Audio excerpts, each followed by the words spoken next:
To you, the Joint Force, our warriors who are on the front line, this is your moment. This is the generational turning point America has waited for since 1979. And since the rudderless wars of hubris, my generation, our generation, we return. The Strait of Hormuz has entered an unprecedented phase of tension.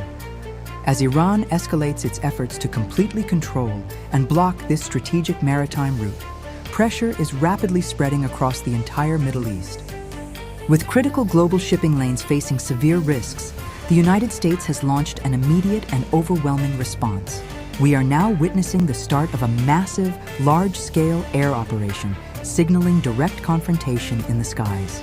Immediately after the operation is greenlit, squadrons of A-10 Warthogs transition into high-tempo combat preparation. At forward operating bases, each A-10 enters a continuous arming cycle. Ground crews work in perfect synchronization, loading heavy armor-piercing ammunition, guided missiles, and precision bombs while conducting full diagnostic checks on all flight and electronic systems. Every single action is precise and calculated, reflecting a strategically pre-planned operation. The atmosphere on the runway is intensely focused. As pilots step into their cockpits and technical teams finalize critical procedures, it becomes clear this is not a routine patrol. This is the activation of a specialized firepower platform explicitly designed for direct strikes and large area suppression. In this theater, the A-10 shifts from a traditional support role into a dominant air power asset, fully prepared to obliterate any ground or naval targets linked to the blockade in the Strait of Hormuz. With preparations complete, the first wave of A-10 aircraft begins taxiing onto the runway.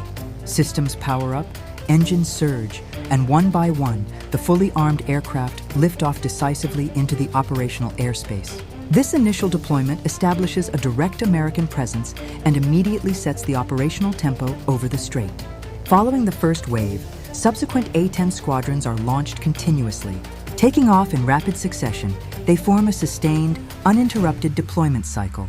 The sheer density and high tempo of these launches indicate that this is not a single surgical strike, but a calculated, overwhelming air campaign. As more Warthogs flood the airspace, U.S. air superiority solidifies, enabling total control over the battle space surrounding the Strait of Hormuz. Flying at low altitudes, the pilots continuously monitor the terrain, adjusting flight paths while maintaining tight formation spacing. The aircraft remains steady, utilizing onboard sensors to identify and track enemy targets in real time. The entire formation moves in perfect coordination, ready to transition into strike mode the moment the command is given. This is the critical phase where air power secures the skies and prepares for precision strikes against the core elements of the blockade strategy. Once the targets are locked, the direct strike operations commence. The A-10 squadrons seamlessly transition into the fire deployment phase. Inside the cockpit, pilots execute their final approach vectors, stabilize flight angles, and lock their targets. Individual aircraft subtly break from the main formation, diving into attack trajectories while maintaining overall tactical coordination. The tempo of the operation shifts dramatically. Movements become sharper and more deliberate. At this point, dominance is no longer defined by numbers or presence. It is defined by full control of the battle space and the absolute ability to dictate the moment of engagement. As all conditions align, devastating firepower is released in coordinated waves. Strikes are delivered with absolute precision, creating successive impact points across the battlefield. The targets are systematically neutralized, leaving behind the clear devastation of a tightly controlled aerial operation. No explanation is needed. The outcome speaks for itself through the unfolding destruction. But as the initial strikes conclude, the operation does not stop. It immediately transitions into a continuous execution cycle. A-10 squadrons rotate out of the battlefield and return to base with minimal turnaround times. The moment their wheels touch the runway, ground crews take over for rapid inspections and immediate rearming. There is no pause and no interruption, only a seamless transition between combat sorties. Meanwhile, fresh formations maintain a constant presence in the air, sustaining relentless pressure across the entire region. This creates a closed-loop firepower cycle, ensuring the battlefield remains under a persistent and lethal aerial threat.